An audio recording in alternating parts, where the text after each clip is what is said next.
This evening is for you guys to get a complete understanding of how the buyer-broker agreement works and the importance of making sure that you get it signed.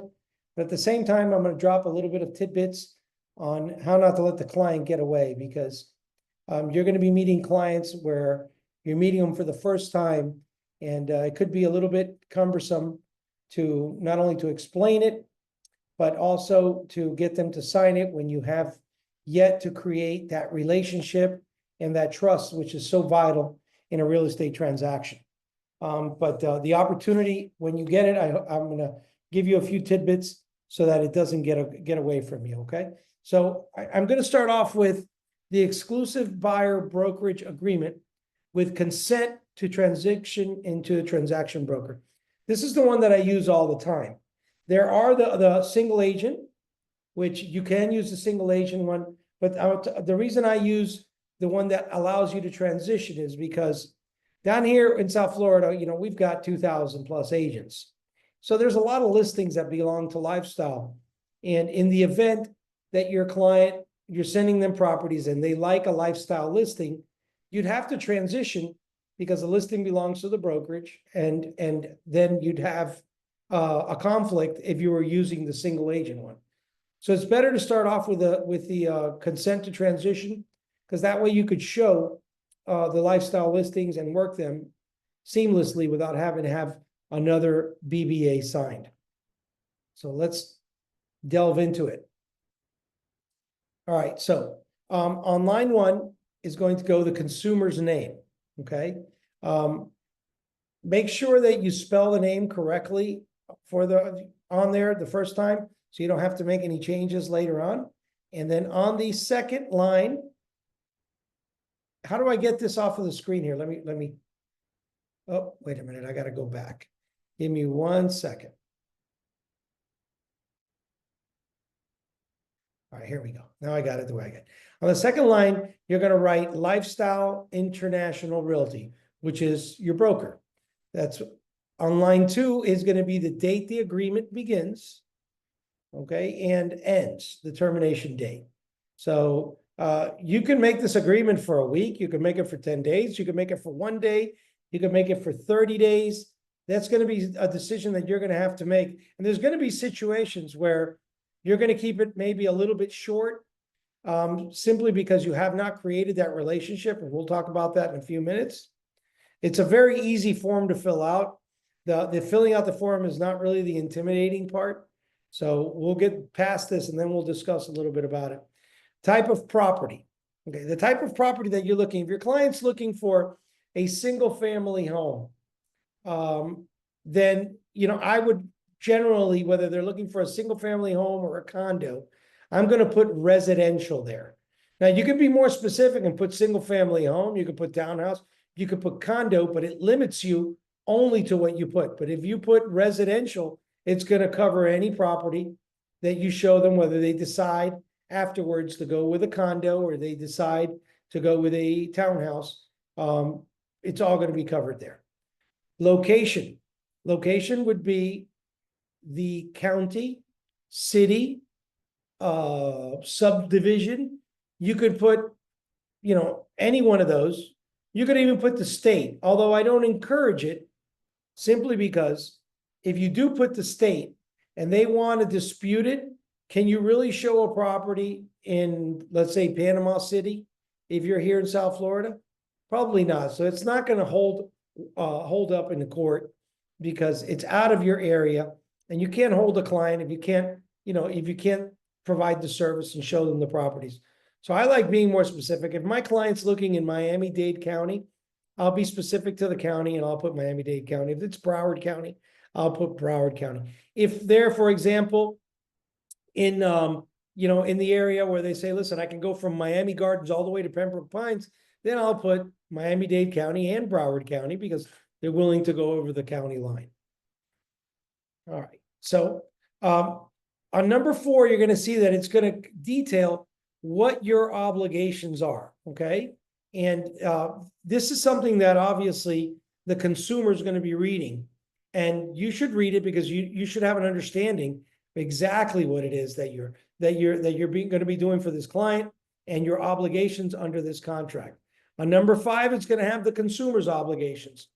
These agreements are pretty much written in layman's term. All these contracts that are created, FAR contracts, are pretty much created so that the normal everyday consumer can read it and understand it. There's no fancy jargon in any of these contracts. So I would encourage you guys to go over and read it and understand it completely. Now, on number 6, you can literally charge a non-refundable retainer fee if that's the case.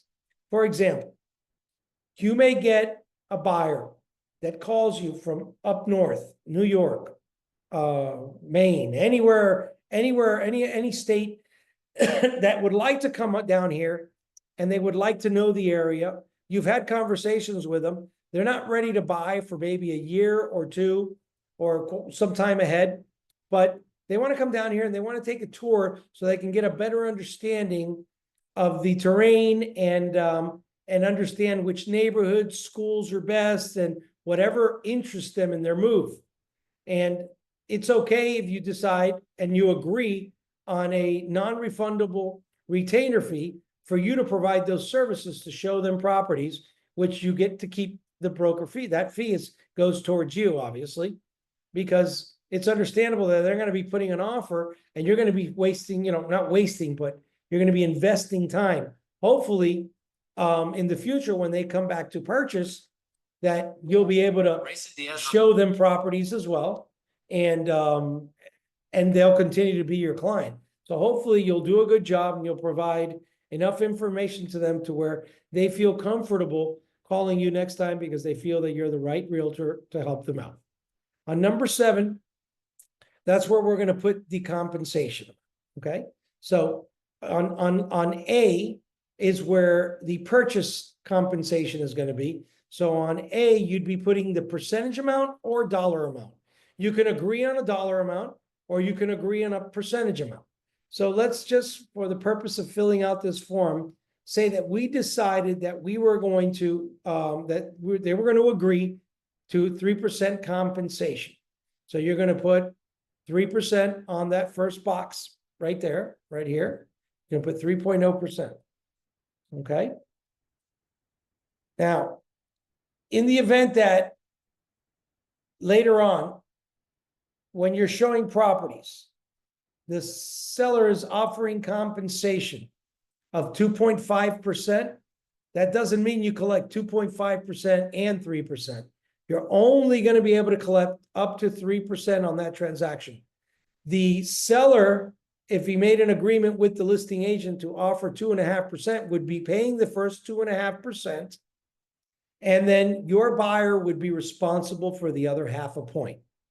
Now, in the event that the buyer does not have the money for the other 0.5 point, and you would like to reduce this commission, remember, commissions are negotiable.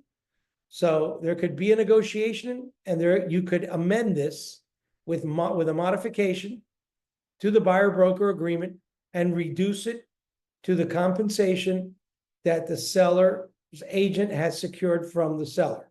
Okay. Now, with respect to leases, it's basically the same thing. It's usually on leases, you know that you're usually getting a 0.5 month. So you'd usually put 50% of first month's rent on the first line, and that would cover you. Okay. Now, C gives you an option. Broker will be paid either a dollar amount or position of an option. We don't see a lot of these options right now, but they were pretty prevalent in the 80s when interest rates were 14, 15, 16%. An option is very simple. You have a real estate contract to purchase, to lease, and there may be an option at the end of the lease for the buyer to purchase the property. Or it could be a right of first refusal, where the tenant will have right of first refusal on any offers that are received for him to offer that amount and purchase the property for that price that that is of the offers that the seller has received. Or it could be an agreed upon price where they made at some point that at the end of the lease, they would sell the property for a certain amount. Now, options can carry a multitude of things. What you want to secure is if there is going to be an option and it's going to be exercised, that you'll be paid for it. Okay. Now, any additional fees that we have would go on the line. So for example, our processing fee would be listed on additional fees here so that it's disclosed beforehand that the buyer would be paying Lifestyle $495 transaction fee at closing.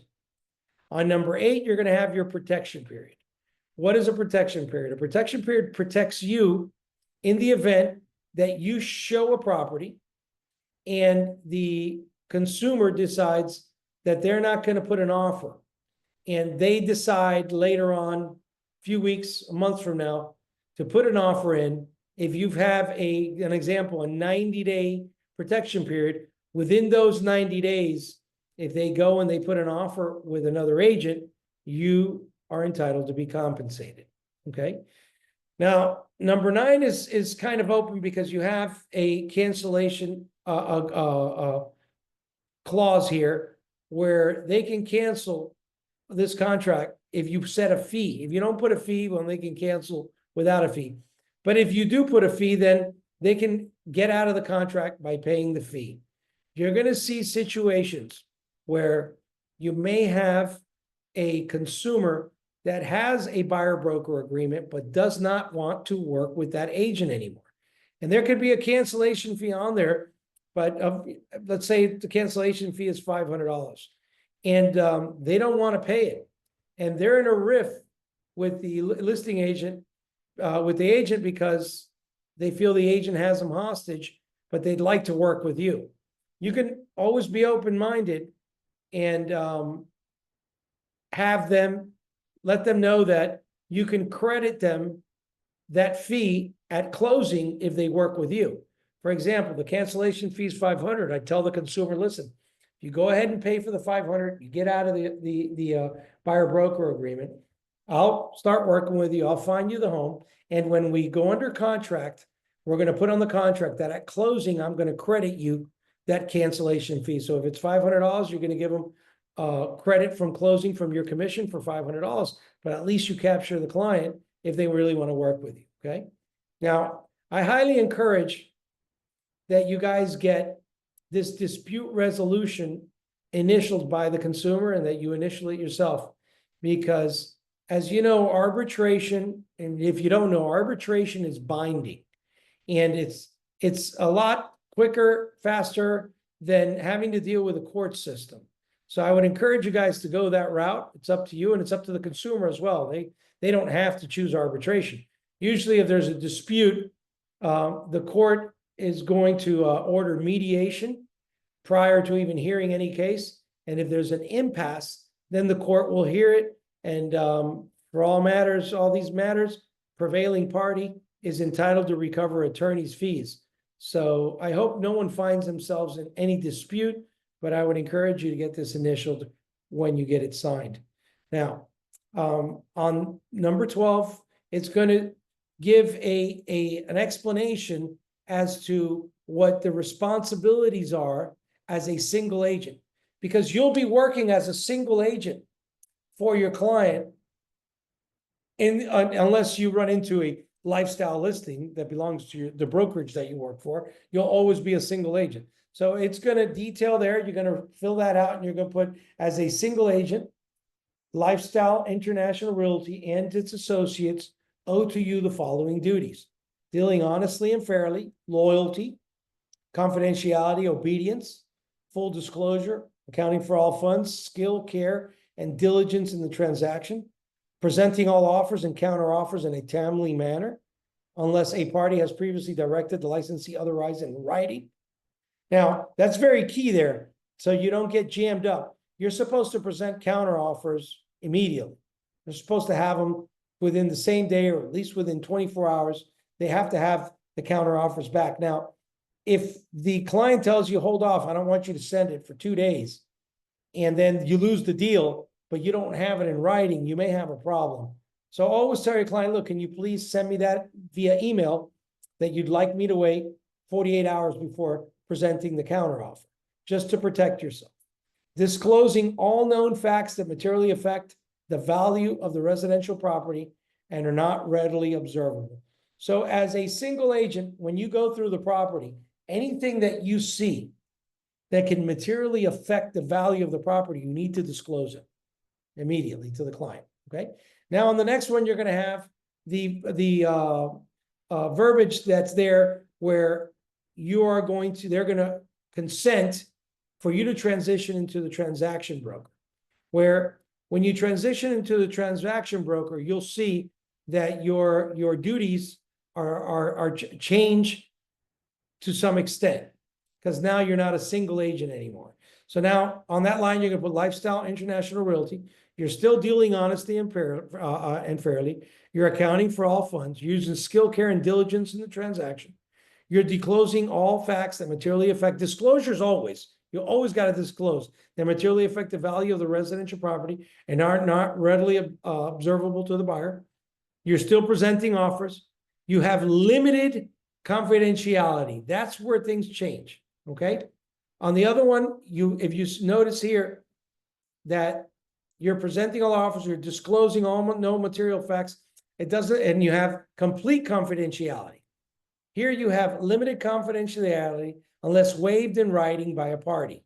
This limited confidentiality will prevent disclosure that the seller will accept a price less than the asking or listing price, that the buyer will pay a price greater than the price submitted in a written offer of the motivation of any party for selling or buyer buying property, that a seller or buyer will agree to financing terms other than those offered, or any other information requested by a third party to remain confidential, okay?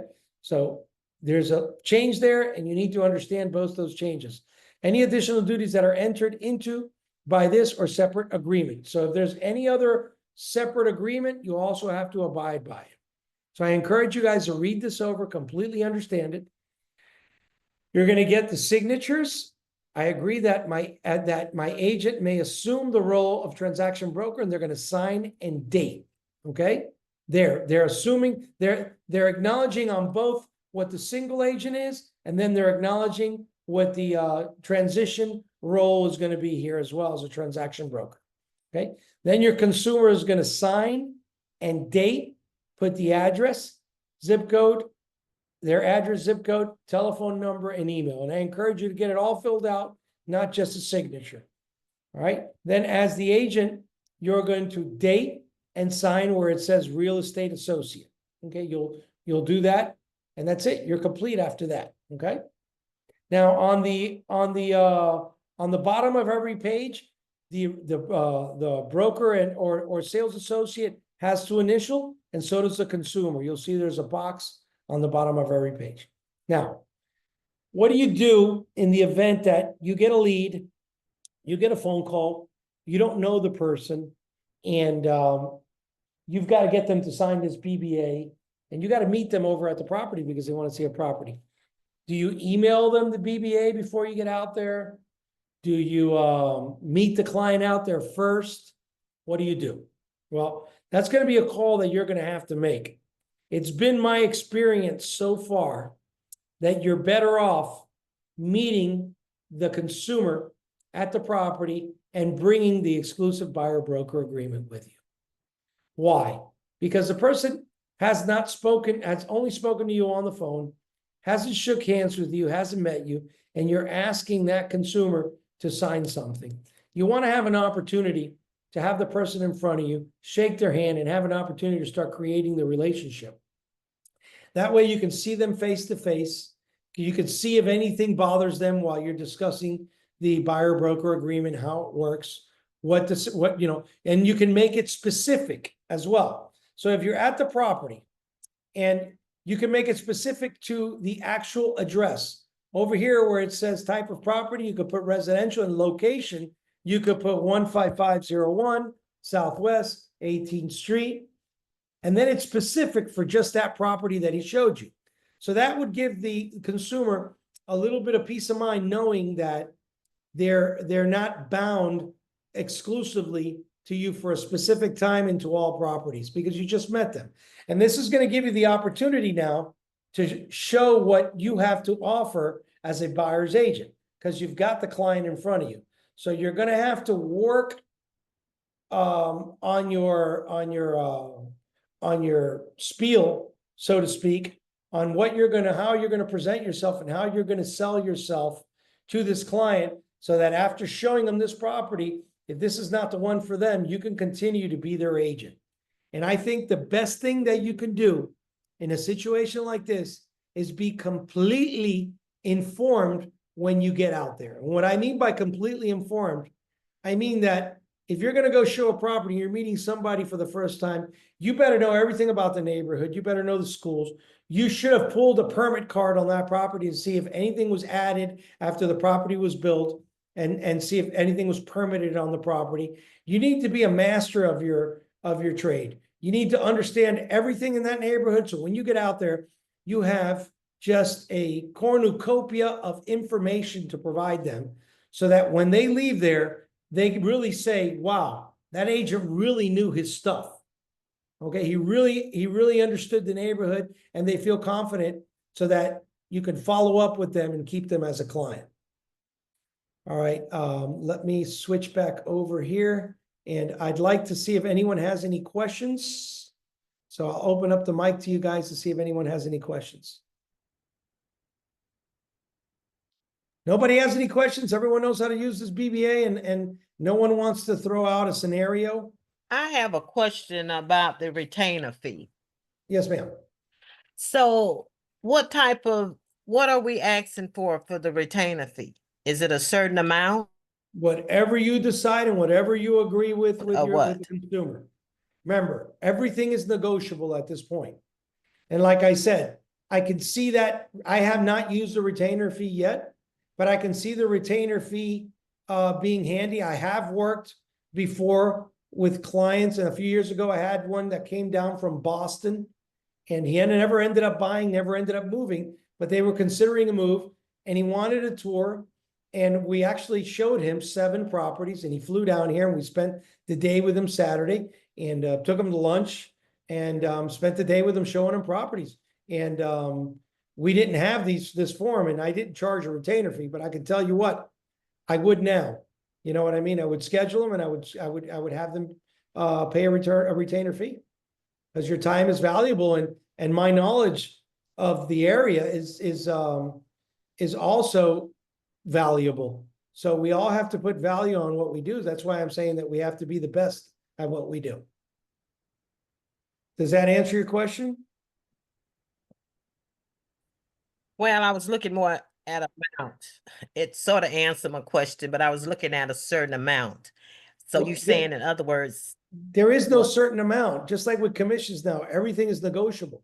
So if you got a client coming down and you know you're going to spend 4 or 5 hours with them, and you want to put the value of your time at $100 an hour, and you're going to be picking them up and you're going to be driving them through the city and showing them properties, that's something that you're going to have to decide on how much you'll charge for the day. How much is your day worth? I wouldn't give my time away. Simply if they're just coming down to do a reconnaissance tour of an area, I would certainly try to get a retainer fee out of it. But you may feel that that's not the case, that you'd like to show them around because you feel confident that they're going to buy from you when they do come down, and they've made a commitment to come down already. So that's on a case-by-case basis. Okay. Anyone else have any questions? Or has anyone run into any resistance or any scenarios that you'd like to run by me with respect to getting the buyer broker agreement signed? No? I have All a right. scenario. Yes, come on, Tammy. I was just working with a client, and we were starting out, they were buyers, and they had some resistance with paying the buyer's agency agreement, the percentage. Long story short, there was an offering from the seller to pay the percentage, but like you said, mine was 3%. So I negotiated the two with the option of, later on doing 2.5. So when I started with the retainer fee, it was $1,500. And she said, oh, that's a bit much. But when I broke down the percentage and how much it would be at the end and how much they would have paid, then they agreed after that. Okay, and you were okay with charging them the 1,500? Did you get them into a property? We're still, we're under contract right now. So is the seller offering compensation? Yes. So you're collecting you're collecting the retainer fee plus the compensation? No, I was able to negotiate away from the retainer fee and I went with the compensation of the percentage Okay, coming so- from the seller. Smart. So you modified your agreement Yes, so that way that they don't pay the retainer fee and instead you collect the commission and they end up paying nothing. exactly. And they were Perfect. happy because when they saw how much the commission was, they felt relieved. Perfect. That's definitely a great strategy. I congratulate you on that. Thank you. Because you showed them, you gave them an option and you showed them what would be the avenue that best suited them. And then in the end, you won the client because they didn't pay you anything and you were able to negotiate the commission. Exactly, especially now that we're negotiating with the sellers because they did the limited inspection. So we're Mhm. still negotiating. So the value of the realtor is standing out more and more. Fantastic. That's what I love to hear because we provide a lot of value in many ways. I mean, when we walk into a property and we're working with a buyer, if you've done this for a while, you're going to be able to identify pitfalls along the way. You'll be able, you know the age of the roof, you know the problems that you're going to deal with the insurance when we have old water heaters, when we have breaker boxes that have been deemed to be a fire hazard. So there's a lot of things along the way that we can pick out, and that value we transcend into we transfer to that value that we provide, we transcend it over into a negotiation. So they need to understand that when they go in there. So make sure that you guys point out when you're entering into this agreement, your experience and everything that you're going to be able to point out to them on a transaction and what your negotiating skills are going to do for them in the end. All right. Anybody else got any other questions? No? All right. Then if no one has any more questions, I want to wish everyone here a happy holidays. And I hope that each and every one of you are prepared for the tsunami of business that will be taking over us next year. In 2025, I predict that rates will be back down very low by the summer, and it's going to be an incredible year. So make sure that you hone your skills and make a lot of money next year. Let's get these deals closed. Thank you for attending. Good night. Bye-bye.